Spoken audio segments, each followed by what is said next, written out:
Oi, pessoal, tudo bem com vocês? Vamos continuar falando de história.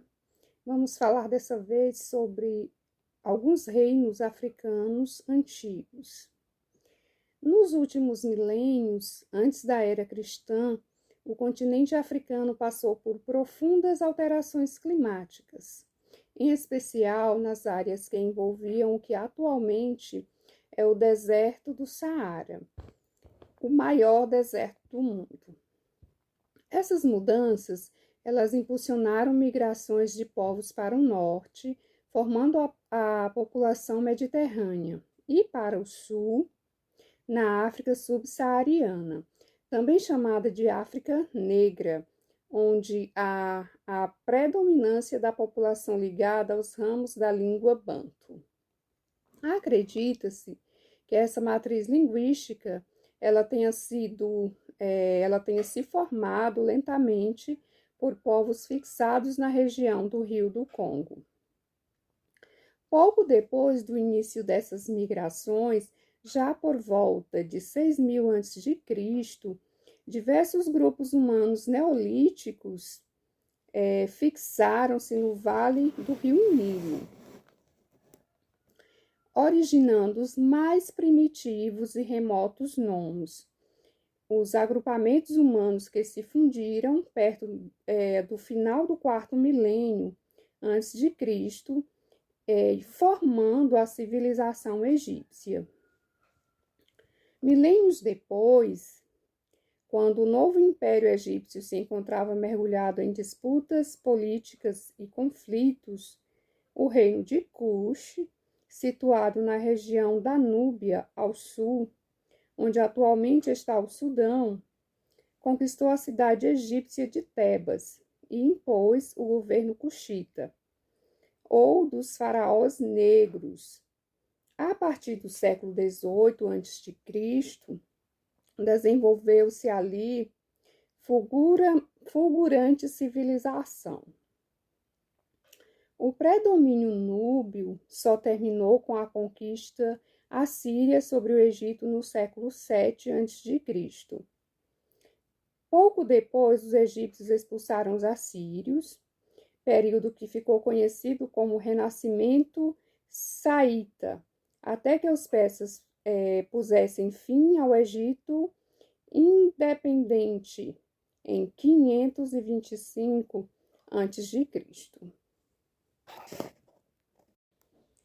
Pois muito bem, seguiram-se então os períodos de dominação dos gregos e romanos sobre o Egito, e mais tarde, a partir do século VII depois de Cristo, a sua tomada pela expansão islâmica árabe. O reino de Kush, região rica em ouro e participante intermediário no comércio entre o Egito e a África Central, sofreria sucessivos ataques vizinhos até ser conquistado pelo pelo reino de Aksum, ou Axum, no século IV a.C. Enquanto o reino de Aksum crescia em poderio nas proximidades do Mar Vermelho, nordeste africano, no outro lado do continente, no noroeste, na região mediterrânea do Golfo de Túnez, formou-se outro grande reino de antiguidade, Cartago, criado originalmente pelos fenícios e comandado por poderosos comerciantes. Cartago rivalizou-se em conquistas com a República Romana, chegando a controlar um vasto território que envolvia o Mediterrâneo Ocidental, a Península Ibérica e a ilha da Sicília. No confronto com os romanos pelo predomínio no Mediterrâneo, o reino de Cartago acabou derrotado nas guerras púnicas.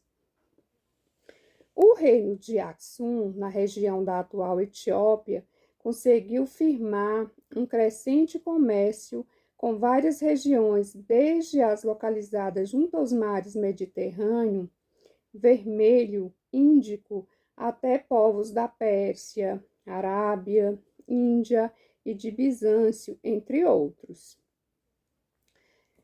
Com o resultado dos contatos com povos cristãos no Mediterrâneo e Vermelho, os habitantes de Aksum, eles adotaram o cristianismo aproximadamente no século IV. O poderio do reino de Aksum só foi desbancado no século VII d.C., pela expansão islâmica, que conquistou o norte africano e transformou o Mar Vermelho e o Mar Mediterrâneo em espaços muçulmanos.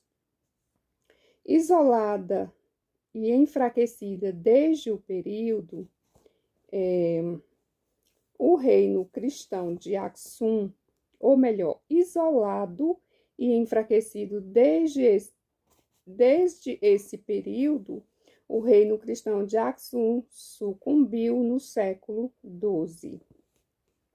Um pouco mais ao sul, nas proximidades da nascente do rio Nilo Azul, surgiu então o reino da Abissínia, que conservou parte das características do reino de Aksum.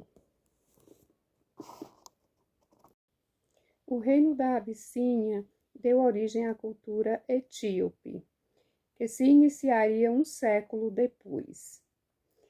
Podemos também citar nesse contexto um outro reino, o reino de Gana. No oeste da África, na região que envolve a atual Mauritânia, desenvolveu-se a partir do século IV d.C. esse reino, muito conhecido, o reino de Gana. Destacado fornecedor de ouro para as regiões mediterrâneas e europeias, até o início da Baixa Idade Média Europeia. No século VIII, Gana já havia se firmado como ponto importante do comércio transsaariano, rota das caravanas de camelos, das trocas de ouro, sal, marfim e outros produtos, incluindo também escravos, que eram negociados como mercadorias. A concorrência de outras áreas no comércio e na produção aurífera, somada aos ataques vizinhos, ao que parece, levaram Gana ao enfraquecimento e à sua derrocada. Fragmentando-se em vários pequenos estados, deu origem ao estado de Kangaba, a partir do qual se formou o reino de Mali. E então, curtam o vídeo. Até o nosso próximo conteúdo. Tchau, tchau! Olá, tudo bem com vocês? Nesse vídeo vamos falar um pouco sobre a religião e os griotes. Pois muito bem, os povos africanos desenvolveram variadas crenças religiosas, desde as politeístas dos egípcios e cartagineses, entre outros povos, até as religiões mais tradicionais, denominadas animistas. Na sua diversidade africana, os animistas cultuavam a natureza e os animais, vistos como sagrados, variando de acordo com as peculiaridades de cada povo. Os rochedos, as montanhas, pedras, árvores, os répteis, o sol e a lua eram tidos como dotados de poderes divinos. Cultuavam também os ancestrais, que acreditavam proteger os grupos familiares, oferecendo sacrifícios e participando de rituais para alcançar algo desejado, como chuvas, curas, etc. Em várias regiões africanas, havia o costume de se guardar os saberes do passado, que deviam ser protegidos e contados por determinadas pessoas dotadas de grande capacidade narrativa e também de memorização. Essas eram responsáveis pela difusão da história de seu povo por meio da oralidade. Eram chamadas de griotes. Percorrendo longas distâncias, esses verdadeiros contadores de histórias aprendiam a arte ainda muito jovem e passavam a vida toda aprendendo, enriquecendo e difundindo as histórias de seus antepassados.